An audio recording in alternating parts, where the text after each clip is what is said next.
Kalamullah ini dikatakan kalamullah adalah iqra, katakanlah. Dan huruf bahasa katakanlah itu tidak bisa dilihat. Jadi kepercayaan Allah yang paling tinggi. Kalau seseorang berbicara dengan Allah, terutama Rasulullah, itu dinamakan wahyu. Wahyu itu kalamullah.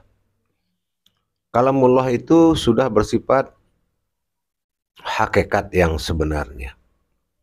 Karena mendapatkan kalam dari Allah itu tidak mudah.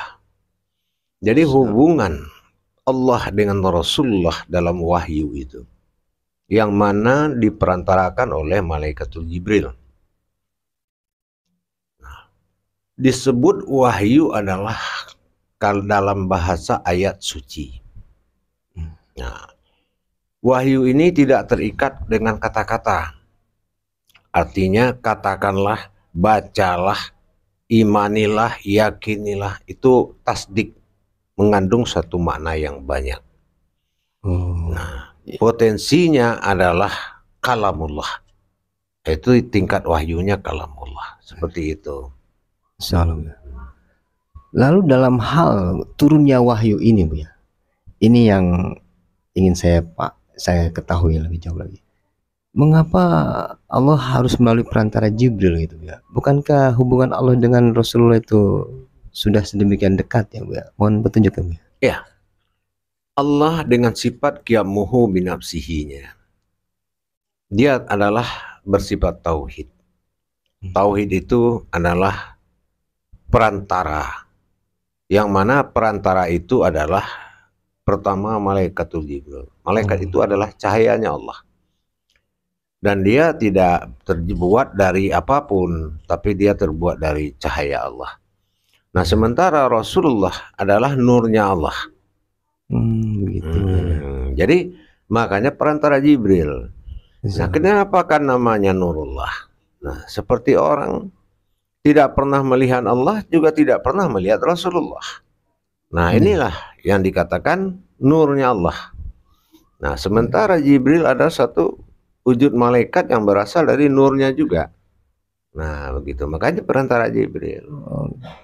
Kalau dikatakan Al-Quran ini wahyu, sudah pasti akan ada realisasinya ke diri seseorang, Bu ya.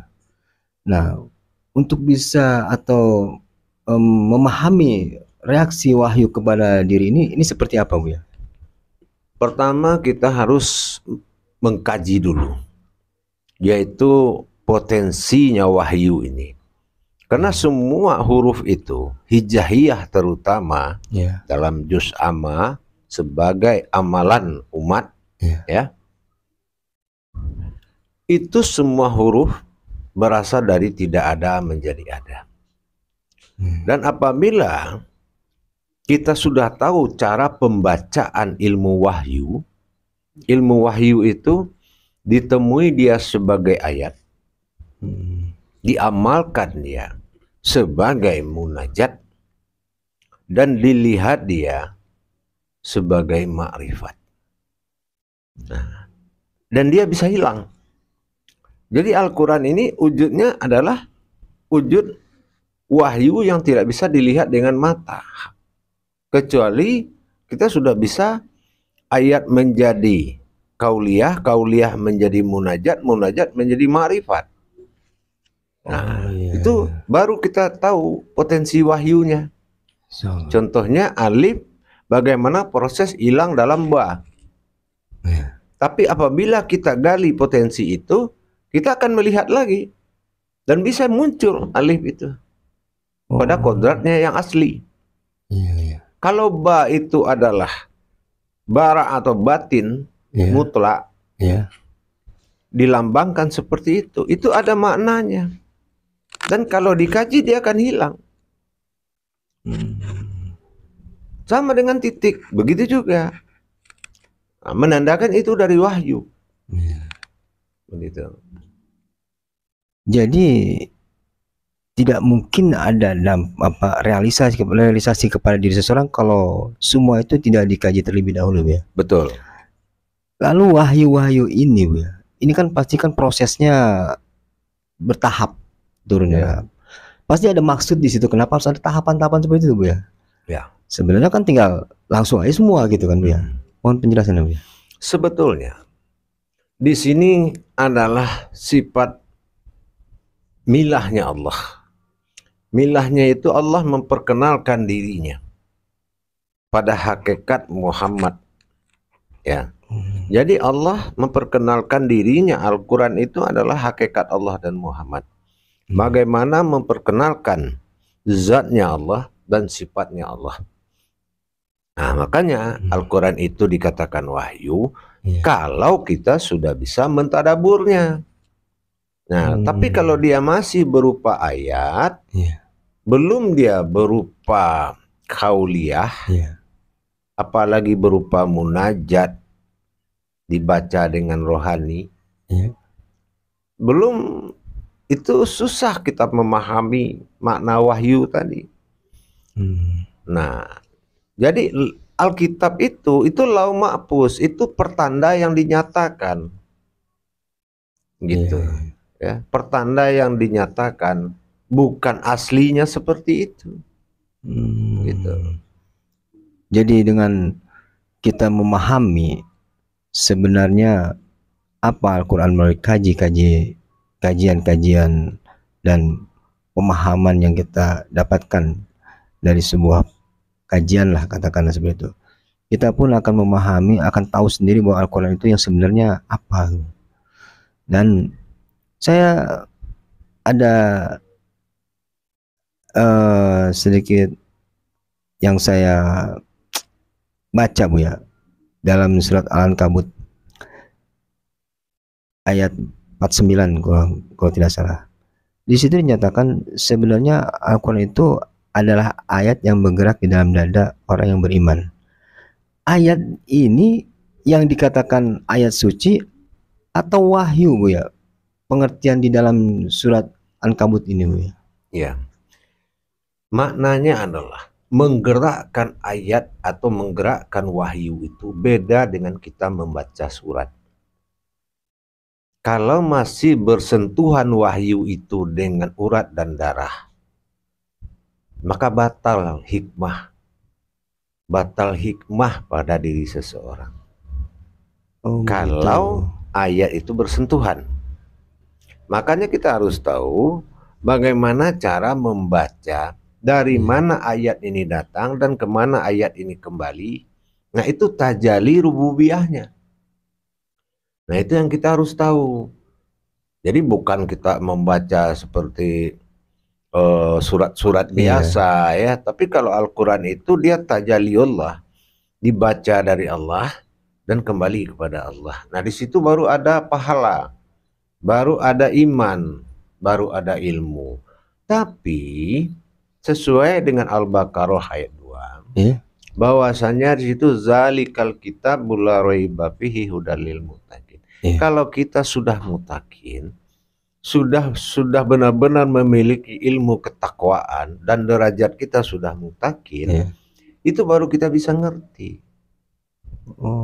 Kalau tidak, dia akan jadi surat. Begitu. Memahami ini berarti secara otomatis menaikkan derajat, ya, Bu ya? Sudah pasti. Lalu bagaimana kaitan dengan perjalanan pentajalian itu sehingga kita bisa memahami ayat suci yang bergerak itu, Bu ya? Ini proses untuk mencapai ke arah situ itu seperti apa, Bu ya, garis besarnya lah? Ya. Jadi begini. Setelah kita mengerti cara membaca wahyu, kalau kita melihat alif, itu bukanlah alif yang terlihat. Sesungguhnya kodrat yang sebenarnya. Kalau kita lihat ba, bukan ba yang terlihat. Tapi kalau kita tahu ba itu apa, itulah yang sebenarnya. Apakah mata batin kita sudah tahu makna hakikat yang tersirat di dalam huruf itu, sehingga itulah yang menjadi kodrat bagi diri kita. Contoh alif. Nah, alif ini nama apa? Ya kan? Nah, Jadi kita harus melihat dulu potensi yang ada dalam alif sehingga dia memunculkan namanya alif. Terus kita lihat huruf ba, apa potensi yang ada dalam huruf ba, itu makanya namanya ba. Jangan hanya kita tahu ada huruf bengkok bertitik satu itu namanya ba, itu kaji harfiah.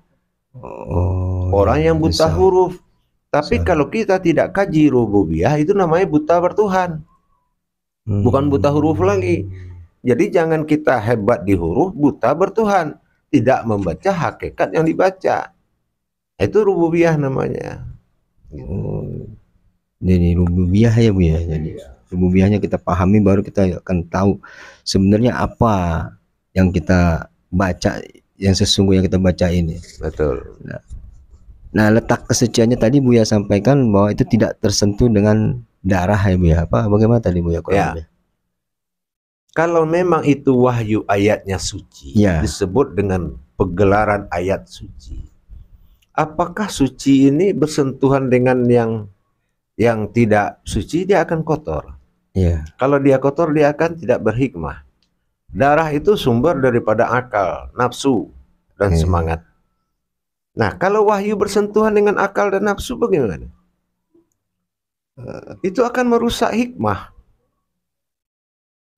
Nah, makanya dalam pembacaan wahyu berdampak kepada 5 petunjuk. Ya, kalau wahyu dibaca, maka manusia mengalami petunjuk yang keempatnya lagi. Yang pertama, setelah dia dapat baca wahyu, dia akan mendapatkan ilham. Nah, ilhamnya apa? Dia tahu. Tiba-tiba dia tahu. Karena sudah ada ilmu wahyunya. Nah, setelah dapat ilham, baru dia mendapatkan irhas. Irhas itu petunjuk kepada batin dia. Itu irhas. Nah, setelah dia yakin dan dia sudah bisa mengendalikan ayat itu dalam dirinya, maka dia akan mendapatkan laduni. Laduni yaitu kecepatan mata batin dia untuk melihat. Mengungkap rahasia-rahasia daripada hijaiyah-hijaiyah ayat sampai surat sampai kitab. Nah, barulah Allah berikan suatu kenyataan ke diri dia. Itulah khodam. Nah, khodam inilah nama-nama huruf. Alif bernama alif setelah ada bersembunyi dalam alif.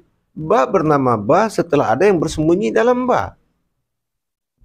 Contoh huruf ba, ada huruf kodrat, ada huruf batin, ada huruf si rahasia.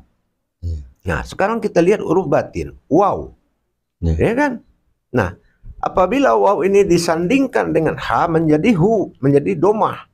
Nah, hu itu artinya dia.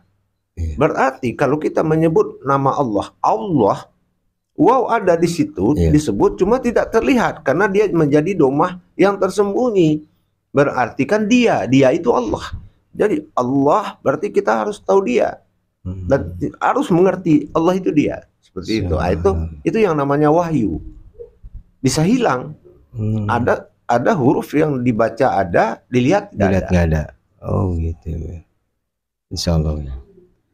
Dalam kodrat-kodrat dikatakan pada Al-Quran ini Bu ya, terutama dalam wahyu ini, seperti tadi Bu ya sampaikan bahwasannya menjadinya ayat suci ini kan dasarnya sesuatu yang tidak tersentuh dengan yang batil lah, katakanlah seperti itu kalau menurut saya. Lalu kaitan dengan diri Bu ya, kalaulah Al-Quran itu ada dalam petunjuk ini wahyu kepada diri, berarti tingkatan wahyu ini ada dalam makomnya kan Bu ya, di dalam diri seseorang itu kan Bu ya, dalam diri manusia itu. Nah, berarti dari apa yang Bu ya sampaikan tadi, dampak dari wahyu yang sudah ada pada makom itu timbul ilham, irhas, laduni. Nah, kalau di jalan-jalan seperti ini Bu ya, untuk mendapatkan wahyu selain tadi Bu ya sampaikan, kita memahami rububiyahnya atau hakikat-hakikatnya, apakah masih ada jalan lain untuk mencapai ke sana Bu ya, selain yang tadi Bu ya sampaikan?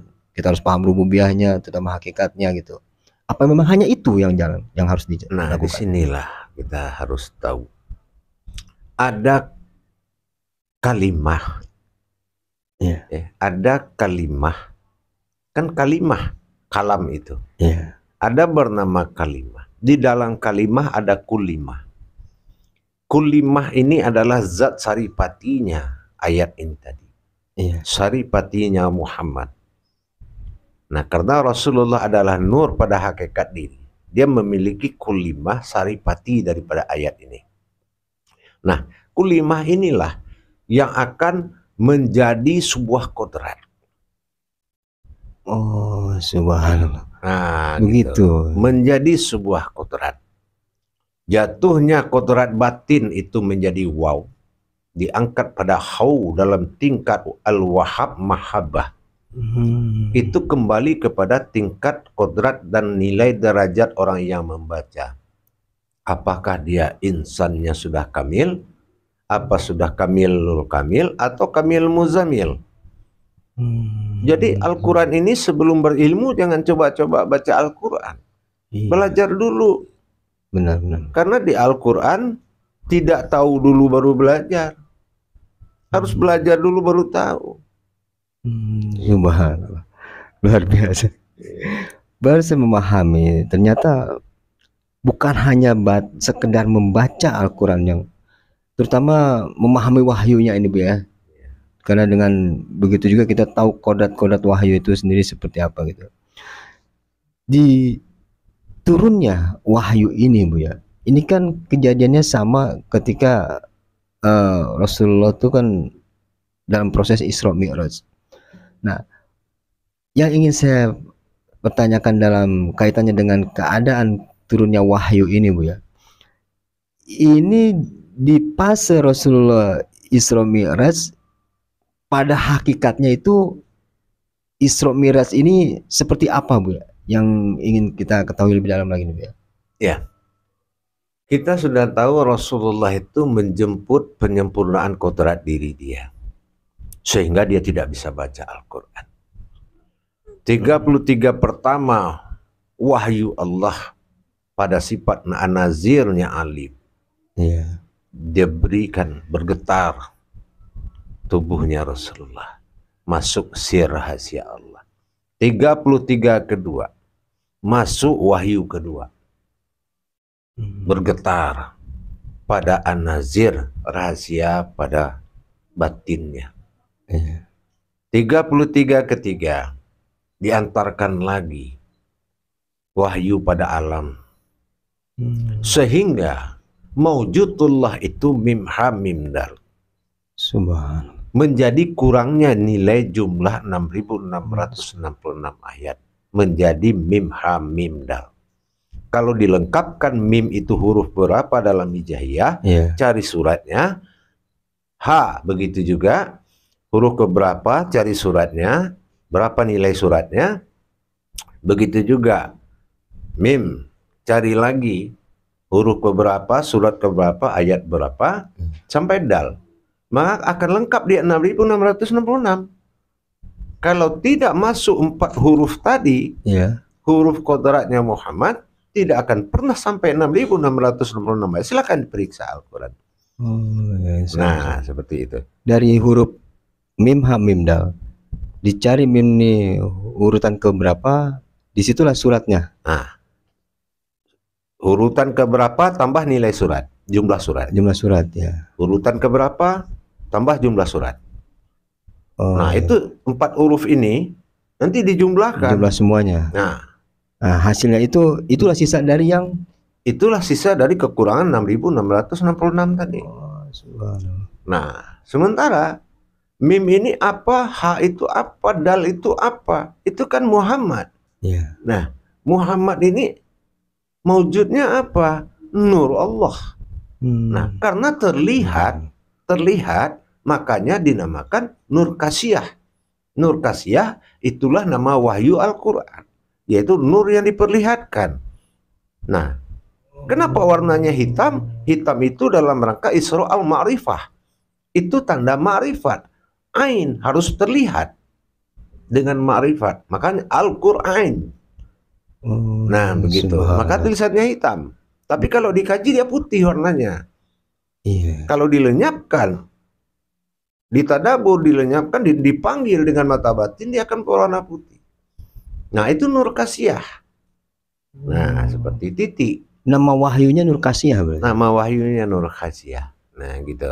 Itu seluruh huruf itu berasal dari Nur Kasiyah. Nah, itu penampakan atau khodamnya Allah. Nah, itu yang dinamakan Lauh Mahfuz. Iya, yang itu Lauh Mahfuz yang itu. Sekarang dibaca nih. Nah, itu. Cuman hanya bisa baca aja. Nah, itu. Jadi sebenarnya harus lebih. Itu dia jatuh menjadi ayat. Karena apa? Iqra itu kembali kepada 3 tempat. Nah, suratul ayatul minal kitab, qauliyah namanya. Kalau jatuh ke alam, suratul ayatul minal am, kalam namanya. Al-Qur'annya. Nah, lalu suratul ayatul minan nas, jatuh ke diri manusia, itu kauniyah namanya, batin, bahasa batin. Itu bahasa rohani atau ma'rifat, bahasa tanpa ayat. Bahasa tanpa ayat. Nah, gitu. Insyaallah ya. Alhamdulillah ya. Subhanallah. Jadi saat ini memang keinginan tawan saya mendalami lagi dengan apa yang pernah saya dapatkan dari kajian-kajian terdahulu ya. Dan ternyata seperti itulah proses kejadian dari wahyu itu turun kepada Rasulullah, dan kenapa menjadi ada pada diri, dan ternyata kenapa tidak ada 666, rupanya sisanya itu ada di diri. Iya, betul. Insyaallah ya. Nah, begitulah.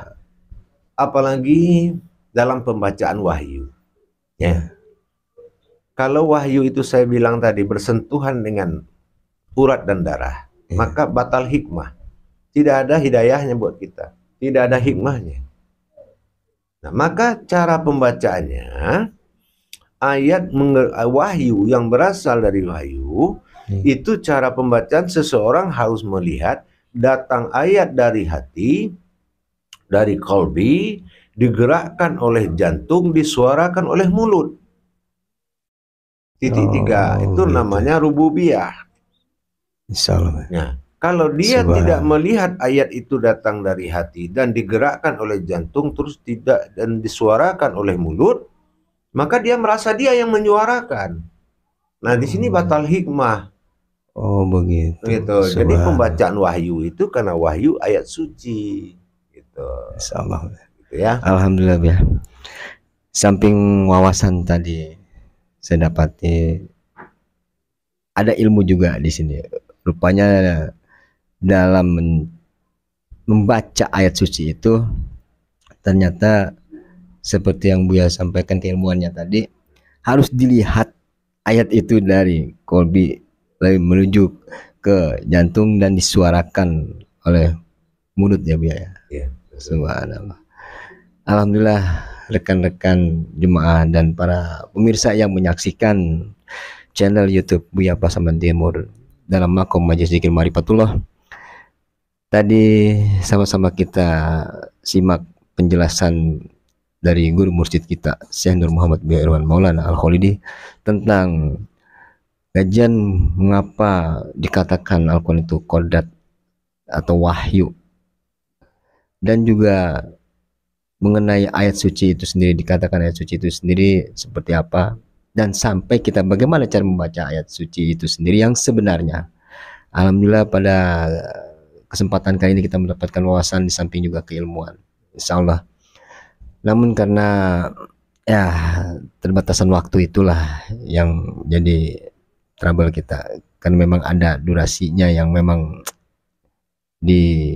sudah dijatah lah, katakanlah seperti itu. Tapi tidak lebih, semoga apa yang didapatkan tadi menjadi ilmu yang bermanfaat bagi kita semua sebagai modal bahan kita untuk mencapai ibadah dan amaliyah kita selama menjalankan kehidupan ini. Namun sebelum kita tutup, seperti biasa, kiranya kita mohon nasihat dan pesan dari guru mursyid kita, terutama bagi saya dan bagi pemirsa sekalian dan jemaah yang menyaksikan channel YouTube ini. Silakan Bu. Insyaallah, bismillah. Pesan amanah saya kepada kita yang beribadah kepada Allah, sesungguhnya kita harus bisa membedakan